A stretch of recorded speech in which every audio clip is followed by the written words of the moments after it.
पुनर्विकासासाठी गेलेल्या इमारतींमधील सदनिकाधारकांना मिळकत कर लावायचा का, या संदर्भात बरेच प्रश्न दिसत आहेत. खरं तर याच्यामध्ये आश्चर्य वाटण्यासारखं काही नाही, परंतु हा प्रसंग ओढवतो याचं कारण असं आहे की पालिकेच्या 2 विभागांमधला असमन्वय. खरं तर सगळ्या विभागांमध्ये समन्वय असता तर असा प्रसंग नॉर्मली ओढवत नाही. कारण एकदा बिल्डिंग रिडेव्हलपमेंटला गेली की ती इमारत पाडली जाते. इमारत पाडल्यानंतर खरं तर अंतर्गतच सोय अशी असायला हवी की इमारत पाडल्यानंतर त्याची माहिती प्रॉपर्टी टॅक्स डिपार्टमेंटला जाईल आणि तिथे मग तो मिळकत कर सदनिकाधारकांचा जाऊन फक्त त्या खालची जी जमीन आहे त्याचा कर लागेल. परंतु तसा समन्वय नसल्यामुळे बऱ्याचदा बिल्डिंग पाडली, नंतर त्याचं बांधकाम चालू झालं तरीही लोकांना मिळकत कर जातात.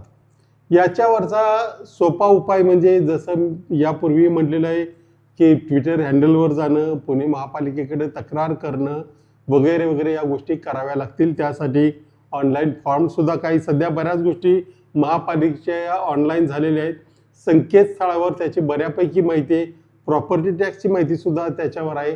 तर त्याच्यामध्ये जाऊन ते संबंधित फॉर्म भरावेत आणि त्याच्यातूनही नाही ऐकलं तर मग नसलेल्या गोष्टीचा टॅक्स आकारल्याबद्दल तुम्हाला ग्राहक मंचाकडे वगैरे सुद्धा तक्रार करता येतील.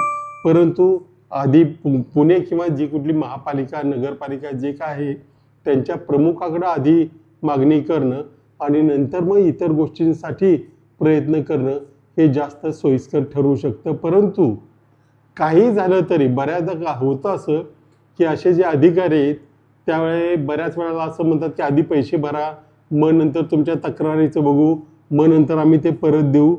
शासनाच्या तिजोरीत एकदा गेलेला पैसा परत लवकर मिळण्याची शक्यता 0 असते. त्यामुळे अशा गोष्टीवर विश्वास न ठेवता सरळ सरळ त्यांना कायद्याची आणि नियमांची माहिती करून देणं हे जास्त सोयीस्कर ठरेल.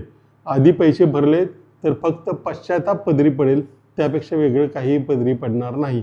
आणि समजा तुम्ही पैसे भरले नाहीत तरी ते काहीही करू शकत नाहीत, कारण जी प्रॉपर्टी अस्तित्वातच नाही.